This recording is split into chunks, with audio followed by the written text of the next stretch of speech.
So Jamie Lloyd, you've done it again. I went to see Evita in previews and oh my god, I am bursting with desire to share with you everything that I think about this fantastic musical. Spoiler alert, I loved it. I love Jamie Lloyd and I love his productions, but I think this is probably his best one yet. And Rachel Zegler is shining in it. Let's talk about all different aspects of the show and why I loved it so much. Evita is a musical that is pretty well known. It first premiered in 1978 in the West End and then in 1979 on Broadway. It is a story that's also been immortalized on the big screen with Madonna in the role of Eva Perón. So it is a very, very popular musical and popular score, and reviving it comes with a lot of expectation. How is this going to be different to all of the revivals that have previously been done? But Jamie Lloyd is very experienced in this and he has fully embraced a new take on this production, which I'm going to get to in a second. But let's just first, for those of you who might not be familiar with Evita, recap what the storyline is about. And don't worry, you're not the only one. This was my first time also seeing this musical, despite being someone who's really into musicals. Evita follows life and rise to power of Eva Perón, who was the first lady of Argentina during the late 1940s and early 1950s. She came to Buenos Aires when she was only 15 years old to pursue acting and modeling career. She landed a gig on radio, became a very popular radio host, and then caught attention of Juan Perón. Within a year they were married and they started building what's known Peronism, what's known a populist movement in Argentina. Both of them are still to this date very divisive figures. There is no doubt that there were some good things that have happened on the back of the two of them leading the country, such as better conditions for working class people, benefits, etc. But then on the other hand, there were also a lot of accusations of corruption, frauds, ways to silence the opposition that were not legal or right. But this is a story about Eva, who was dreaming of a better life for herself, being born in a single mother household. She wasn't actually even a legitimate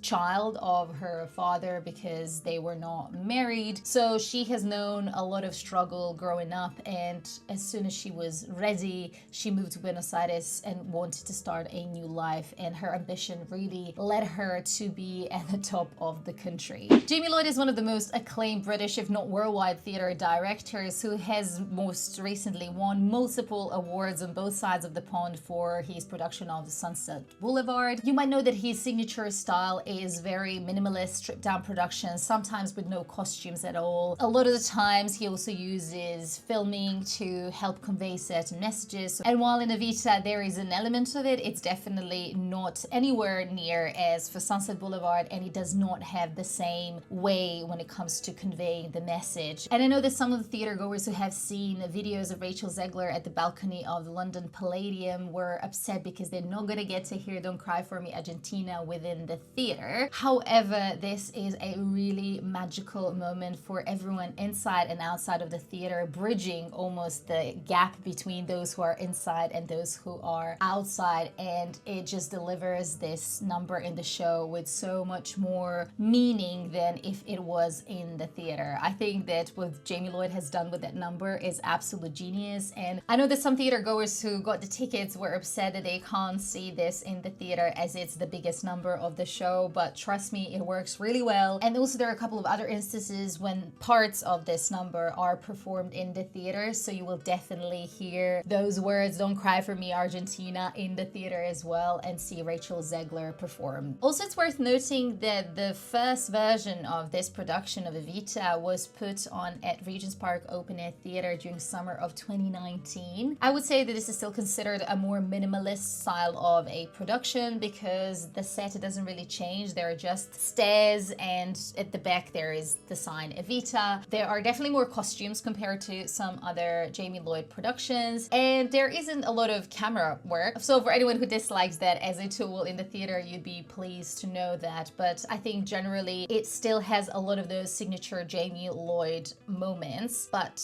it is just packaged differently and it really works. And one of the main reasons why this really works is because of the incredible cast led by Rachel Zegler, who is playing the role of Eva Perón. Let's talk about her outstanding talent and just just an incredible privilege that we get to see her in the West End, and not only that people can actually go in front of the theater around 9 p.m. every night and hear her perform one of the biggest numbers of the show for free. This is really pushing the boundaries of what theater is and what the message of the show is. But when it comes to Rachel, a lot of people were arguing initially that she was too young to play this role, and now when I know a little bit more about the musical and when I read about it, her casting is perfect, because what a lot of people forget is that Eva Perón was really young when she moved to Buenos Aires, and also her rise to power happened very quickly after that, and she also died very young. So Rachel is currently 24, and I think that her portrayal of this character is very much suited to bring that more vibrant energy to Eva, and also understand that she was a young woman who had a lot to give and also a lot of desire to live life to the fullest and really establish herself in one way or the other as someone worth paying attention to. Rachel Zegler delivers this character from the beginning till the end with impeccable quality of her vocal, of her emotion, of her choreographies. I'm going to talk about choreographies in a second, but choreography is really demanding in this show, and she can sing these really, really hard songs and deliver that choreography with so much ease. I was so impressed by her performance, and I am definitely going to go and see this show again just so I can witness her mastery of all of these different elements and just delivery of the character. She's the type of performer where you can fault her at any point. I think everything that she delivered on stage was very measured, very controlled, and it felt like she has thought through every single line and every single movement, and her voice is unlike anything I've heard in the West End. I think if she's acting like this when she's 24, I cannot wait to see where she's going to be in the 10 years, because I think she's one of the biggest stars in terms of the talent and what she can deliver on stage that I have experienced so far. However, Rachel Zegler is definitely not the only star in this show. She's playing opposite of Diego Andrés Rodriguez, who is playing Che, and the dynamic between the two of them on stage is amazing. Technically, Che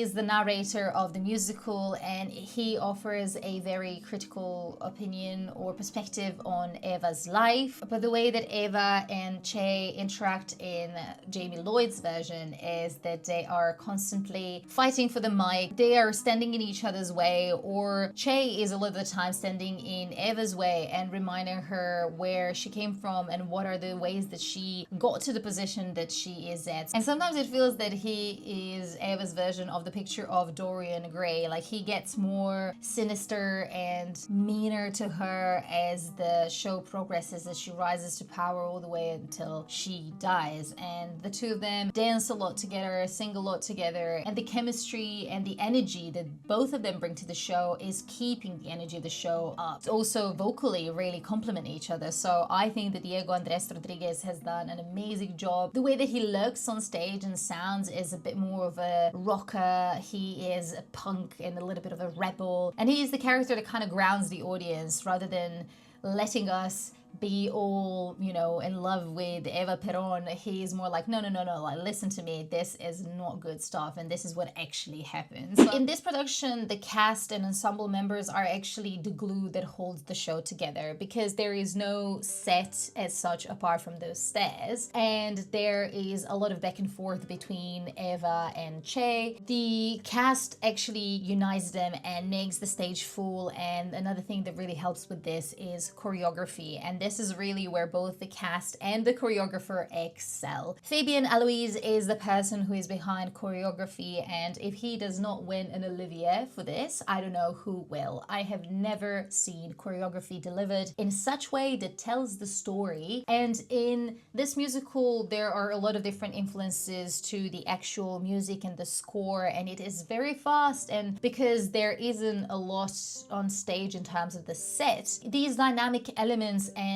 the shapes and the forms that choreography manages to bring to life is literally what makes you connect to the show a lot more than sometimes the words and the numbers that are being sung. The ensemble changes through various different costumes as well. They start in a little bit more of a modest attire, then they kind of transition in something that looks like military, then they have a little bit more of like a sparkly gold and more elaborate costumes when Eva is going through her phase of being discovered and propelled into stardom. And the way that they change the costumes, the way the sets and symbolisms and the choreography work. There are so many engaging elements to the choreography, the way that they kind of gather around Rachel when she's like moving around the stage, and then also Che, the way that they stand in between of them sometimes. This show has many strengths, but choreography is definitely among the top 3. We also need to talk about light design by John Clark. He has done a few different projects for Jamie Lloyd, and I always love the light design in Jamie Lloyd's productions because it is always full and multi-dimensional, and this show was no different, especially because there were specific lights on these stairs as well, which sometimes would be on, and then also there were like side lights, but then also there were sometimes lights that would change the complete like color of the stage. And all of this is always done in a way that it's never too much light. It's just the perfect amount between seeing the characters and being a little bit more dimmed,